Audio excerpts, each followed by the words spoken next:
Saint Jerome Emiliani. There are moments in history when suffering reshapes a human heart so completely that the world is never the same again. The life of Saint Jerome Emiliani is one of those stories, a story that begins not in a monastery, but on a battlefield. Jerome was born in Venice in 1481 into a respected family. As a young man, he chose the life of a soldier. Europe at that time was restless, divided by wars and political tensions. Jerome was brave, ambitious, and eager for honor. In 1508, while defending the fortress of Castel Nuovo against the League of Cambrai, he was captured and thrown into prison. Chains, darkness, humiliation. This was not the glorious future he had imagined. Alone in his cell, Jerome began to reflect. Stripped of pride and strength, he encountered his own fragility. In that place of despair, something extraordinary happened. He turned to the Virgin Mary and prayed with sincerity for the first time in his life. According to tradition, he was miraculously freed from captivity.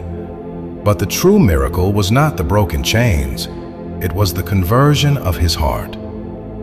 After his liberation, Jerome made a pilgrimage to the shrine of Our Lady of Treviso, fulfilling the vow he had made in prison. He returned home a changed man.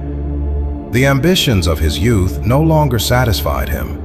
Instead, he began studying theology and dedicating his time to works of charity. In 1518, he was ordained a priest. And then came one of the darkest periods in northern Italy.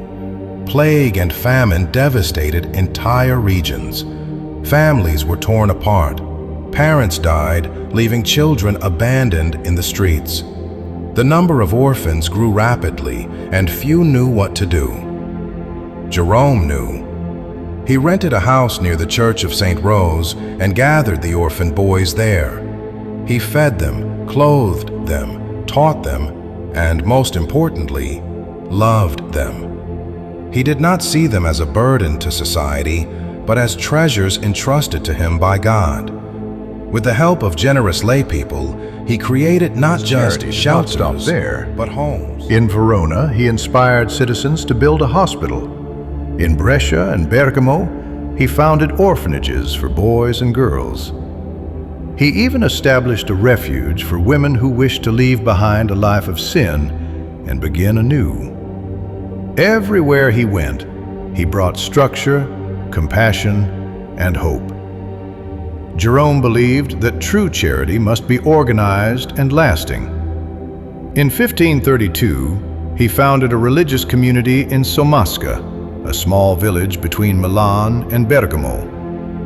This community would later become known as the Somascan Fathers.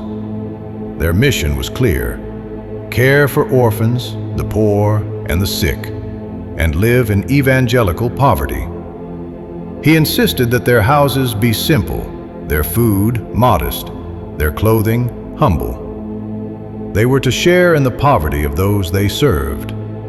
For Jerome, charity was not occasional generosity, it was a way of life.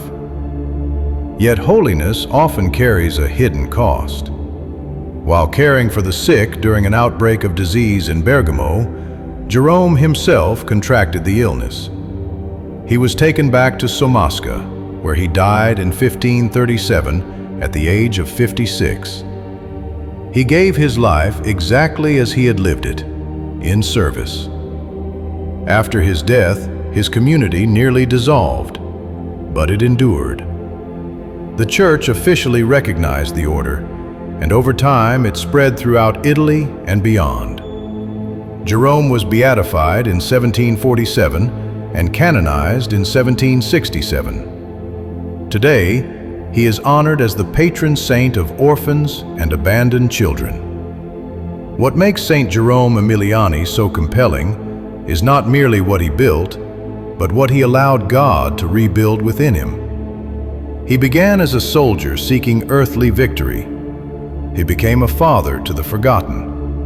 He entered prison in chains and emerged free, not only from captivity, but from pride and ambition. His life reminds us that no failure, no suffering, no humiliation is wasted in God's hands.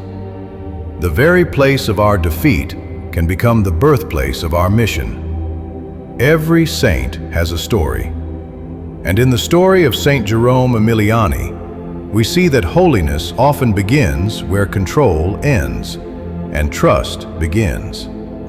May his example inspire us to notice the abandoned around us, to serve with courage, and to believe that even the darkest cell can become the doorway to grace.